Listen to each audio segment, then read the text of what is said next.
Welcome to क्यूट्रिक्स। हम कर रहे हैं लेक्चरर एग्जाम के प्रीवियस ईयर क्वेश्चंस। तो देखिए, equation of tangent to hyperbola which is parallel to the line. Hyperbola पे टेंजेंट की इक्वेशन निकालनी है जो कि पैरेलल है इस लाइन के। वैसे तो ये कंडीशन एक डायरेक्ट याद रख सकते हैं आप, लेकिन आया कैसे मैं ये बताता हूँ। आप देखिए, अगर कोई हाइपरबोला है ना, सॉरी हाइपरबोला है कोई, ये और ये मान लो हाइपरबोला है, ठीक है। तो क्या हो सकता है, कोई लाइन आकर के क्या कर सकती है, मान लो इसको, ये इसकी एक्सिस है। हाइपरबोला में क्या हो सकता है, टेंजेंट क्या हो सकती है, मान लो टेंजेंट, फिर भी कलर चेंज नहीं करें, टेंजेंट ये है, ऐसे हो सकती है टेंजेंट, ये गई है ना, और इसको कट करके चली गई, ऐसे भी हो सकता है।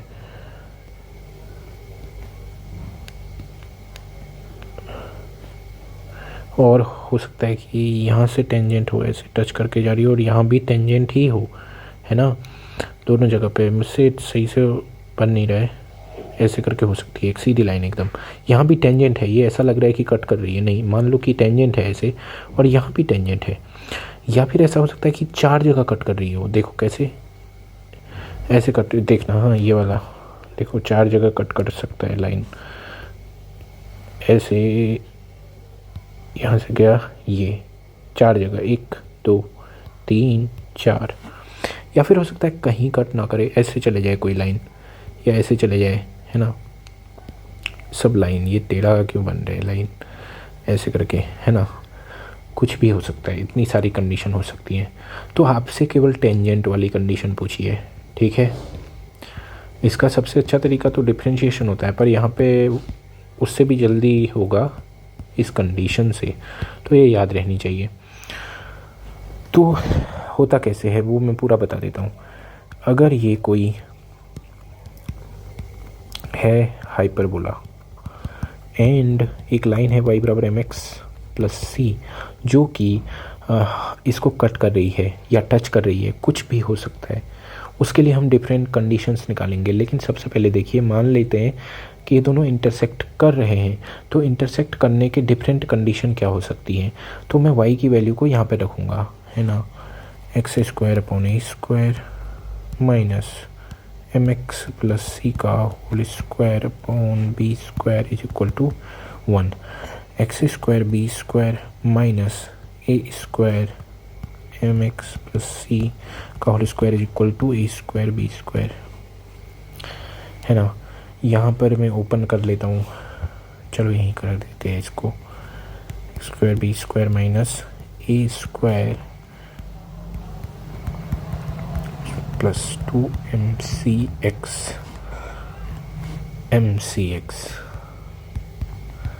ये हो गया, ठीक। अब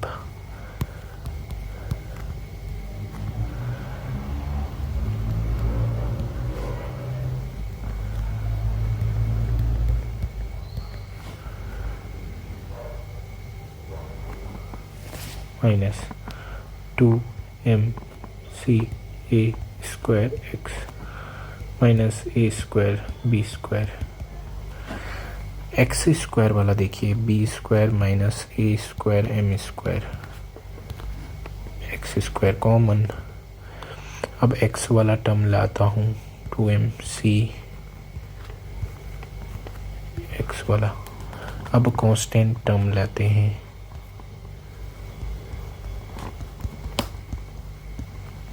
ये क्वाड्रेटिक इक्वेशन हो गई। इसका डिस्क्रिमिनेंट क्या होगा, डिस्क्रिमिनेंट अगर ग्रेटर देन 0, मतलब d is equal to b² minus 4ac होता है, अगर वो ग्रेटर देन 0 हो गया तो दो रियल अलग अलग रूट्स आते हैं, है ना, 2 डिस्टिंक्ट रियल रूट्स। अगर ये ऐसा होता है, d बराबर 0 हो गया मान लो, तो 2 रियल रूट आएंगे और बराबर आएंगे, इसका मतलब 2 जगह कट कर रहा है ना, और दोनों के कोऑर्डिनेट एक जैसे आ रहे हैं। ऐसा हो सकता है ऐसे कट कर रहा हूँ, और भी कंडीशन बन सकती हैं, ये एक है, और हो सकता है कि ऐसे ही कट करके निकल जा रहा हो, एक जगह से ही ऐसे निकल जा रहा हो, ठीक है, और इसको छू भी ना रहा हो ऐसे, ठीक है, ऐसे निकल जा रहा हो। और या फिर ऐसा हो सकता है ऐसे, और ऐसे हो सकता है ये ऐसे सीधे सीधे, दोनों जगह के कोऑर्डिनेट सेम रहेंगे, है ना। तो d greater than 0, t equal to 0, d less than 0 कहीं कट नहीं करेगा, क्योंकि इस केस में तो इमेजिनरी रूट होते थे ना, कॉम्प्लेक्स हो जाएंगे वो। तो इसका यहाँ पे मतलब होगा कि कहीं पे भी कट नहीं करेगा, है ना। तो चलो देखते हैं, बी स्क्वायर माइनस 4ac निकाल के देखते हैं। बी स्क्वायर क्या होगा यहाँ पे, 4m square C square A की पावर 4, बी स्क्वायर हो गया माइनस 4ac। माइनस 4ac का मतलब प्लस हो जाएगा, क्योंकि यहाँ c के साथ माइनस है ना, प्लस 4ac, c है तुम्हारा इतना, इसको निकालते हैं क्या है करके, ए square 4a square C square B square plus ए स्क्वायर बी की पावर 4 माइनस ए की power 4m square C square minus ए की power 4b square m square. 4 को अंदर लगा दो, चलो सब में ऐसे ही जो लगा देते हैं। दोबारा क्या लिखें, 4 4 4, कुछ कट रहा है क्या, ए की power 4 m square C square A की power 4 B square m square,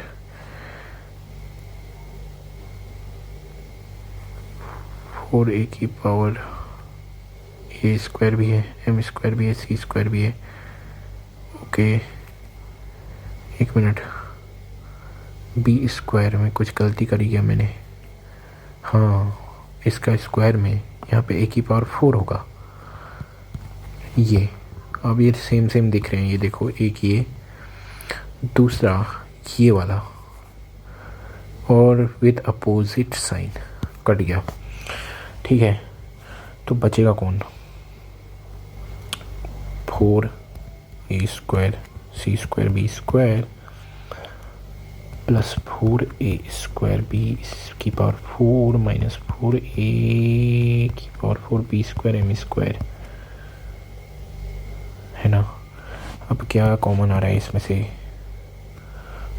4a square B square क्या कॉमन आ सकता है, बचेगा क्या, केवल सी स्क्वायर प्लस यहाँ पे बचेगा केवल बी स्क्वायर, यहाँ पे बचेगा minus A square M square, इतना ही बचेगा। अब एक बात बताइए, इस पे किसी चीज़ का फ़र्क नहीं पड़ेगा, क्यों, ये साइन डिसाइड करेगा नहीं, क्यों, क्योंकि ये ऑलवेज पॉजिटिव है, क्योंकि दोनों पॉजिटिव है ना, ए स्क्वायर और बी स्क्वायर, तो ये किसी का साइन डिसाइड नहीं करेगा।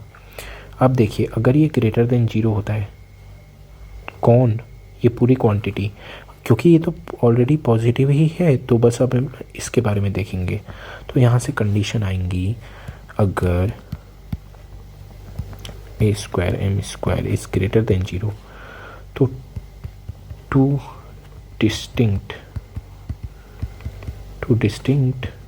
रियल रूट्स, ठीक है। या फिर इसको कैसे लिखा जा सकता है, C square is greater than A square M square minus B square, कुछ नहीं किया, सी स्क्वायर को यहीं रखा और इन दोनों को इस तरफ ले आया, ठीक है, मतलब बी स्क्वायर घटा दिया और ये जोड़ दिया इनइक्वलिटी के दोनों तरफ, इधर ला नहीं सकते, ऐसे जोड़ दिया बोलोगे, पढ़ा है ना इनइक्वलिटीज़ थोड़ा बहुत, वैसे हमारे उसमें भी है, वो आगे देखेंगे हम सारा डिटेल में। तो डिस्टिंक्ट रियल रूट की कंडीशन ये होती है, हमेशा याद रखना। अब यहाँ पर A square B square C square क्या है, यहाँ पर x square upon A square minus y square upon B square is equal to 1। और जो लाइन है वो क्या थी, y बराबर एम एक्स प्लस सी। तो देखो सी ये है, इसका क्या y इंटरसेप्ट है ना लाइन का, इस सी का मतलब। और ए स्क्वायर तो डायरेक्ट ये है भैया, बी स्क्वायर ये है, और m है इस लाइन का स्लोप। ठीक है, तो ये ऐसे याद रखना है कि अगर दो डिस्टिंक्ट रियल रूट अगर आने हैं किसी हाइपरबोला में, और मतलब लाइन जब कट कर रही हो तो तब की बात है, तब ये कंडीशन होगी। और अगर आपका क्या आ जाता है, सी स्क्वायर बराबर A square M square minus B square हो जाएगा ना, मतलब क्या करा मैंने, sorry, C square plus B square minus A square M square, मतलब अगर ये जीरो आ जाता है तो, क्योंकि ये डी है ना, डिस्क्रिमिनेंट तो है ये, क्यों, ये डी ही तो निकाल रहा था मैं यहाँ पे डी। और इस पे फ़र्क नहीं पड़ रहा है साइन का, इस चीज़ पे, इस वाले पे, तो मैंने इसे छोड़ दिया। तो बस मैं इसको देख रहा हूँ अब, है ना। तो फिर मैंने एक बार लिया ग्रेटर देन जीरो, एक बार लिया बराबर जीरो। तो जब मैंने बराबर जीरो लिया ना, तो कंडीशन क्या आ गई, सी स्क्वायर बराबर A square M square minus B square. जब भी ये आ रहा होगा, दो रियल रूट आएंगे जो कि सेम सेम होंगे, है ना। अब अगर लेस देन जीरो हो तो क्या होगा, ये ही कंडीशन होगी टेंजेंट वाली। ठीक है, ये कंडीशन होती है टेंजेंट वाली, C square is equal to A square M square minus B square वाली। तो बस यही याद रखना था आपको वहाँ पे। अभी मैं बताता हूँ क्या करना है, ठीक है, लेकिन वो बताता हूँ लास्ट वाली, कि वहाँ पर अगर ऐसा हो C square plus B square minus A square M square is less than zero, मतलब D is less than zero, तो क्या हो जाएगा मेरा, C square is less than A square M square minus B square हो जाएगा। ये इस केस में कट ही नहीं करेगी लाइन हाइपरबोला को। अब हम बात कर रहे थे किस कंडीशन की, ये वाला, ये टेंजेंट वाली क्यों कंडीशन है, क्योंकि यहाँ पर क्या है ना, रियल रूट आ रहा है और एक ही आ रहा है ना, मतलब दो बार रिपीट ऐसे होता है ना, किस में, क्वाड्रेटिक इक्वेशन में। तो इसका मतलब वो सेम ही तो पॉइंट है, तो वो केवल टच करके जा रहा होगा उसको, लाइन केवल टच करके जा रही होगी पैराबोला को, है ना सॉरी हाइपरबोला को। तो ये कंडीशन होती है। तो यहाँ से क्या निकालोगे, सी की वैल्यू कितना आएगा, plus minus under root A square M square minus B square. तो देखिए क्वेश्चन देखिए, अब A square M square minus B square, C is equal to plus minus A square M square minus, भूल गया मैं, B square, हाँ, A square M square minus B square. ये क्या आई, सी की कब वैल्यू आई है, जब वो लाइन उसे टच करके जा रही है। तो उस लाइन की इक्वेशन क्या हो जाएगी, y is equal to M X plus C की जगह पे मेरा क्या आ रहा है, A square M square minus B square, है ना। यहाँ से ज़रा इसको मैं इरेज करता हूँ इतने को, तो ये समझ में आ गया होगा ना, इंटरसेक्ट कर रही है तो फिर मैंने उसमें रख दिया उसकी वैल्यू को, है ना। इस सी की वैल्यू को यहाँ तो रख ही सकता हूँ ना, जब अगर दोनों इंटरसेक्ट कर रहे हैं तो y बराबर एम एक्स क्या है, इस लाइन का स्लोप विच इज़ 3, है ना। स्लोप इंटरसेप्ट फॉर्म तो इतना तो पढ़ा ही होगा 11th में, मुझे पता है आप लोगों ने। और ये 3x, और ये क्या होगा, ए स्क्वायर, ये यहाँ पे 3 9 हो जाएगा, 3 है ना एम का value, 9 A square minus B square, और ए स्क्वायर क्या आएगा, x square minus 3y square equal to 6 से डिवाइड कर देते हैं, -2 और ये 1। ए स्क्वायर की वैल्यू है 6, बी स्क्वायर की वैल्यू है कितना, 2। तो y is equal to 3x plus root 9 into 6 54 minus 2 that is 52। ये ऐसा आ भी रहा है, plus minus, sorry plus minus, कुछ गड़बड़ कर गया मैं फिर से, 9 क्यों रख, 9, हाँ 9 तो है यार, 54 ठीक हो गया। बी स्क्वायर की वैल्यू है 2, तो फिर तो 52 आएगा। ये कुछ तो मिस्टेक कर दी मैंने, प्लस माइनस 52, ये तो आंसर नहीं है यहाँ। A square M square minus B square,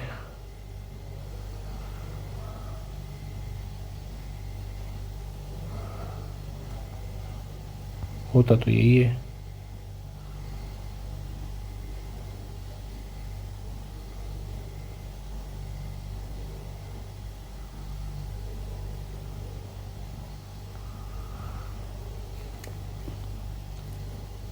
M square तो 9 भी है, एम स्क्वायर 9 ही है। 9 ए स्क्वायर विच इज़ 6, तो 9 इंटू 6 54। बी स्क्वायर की वैल्यू है 2 विच इज़ 52। एक मिनट,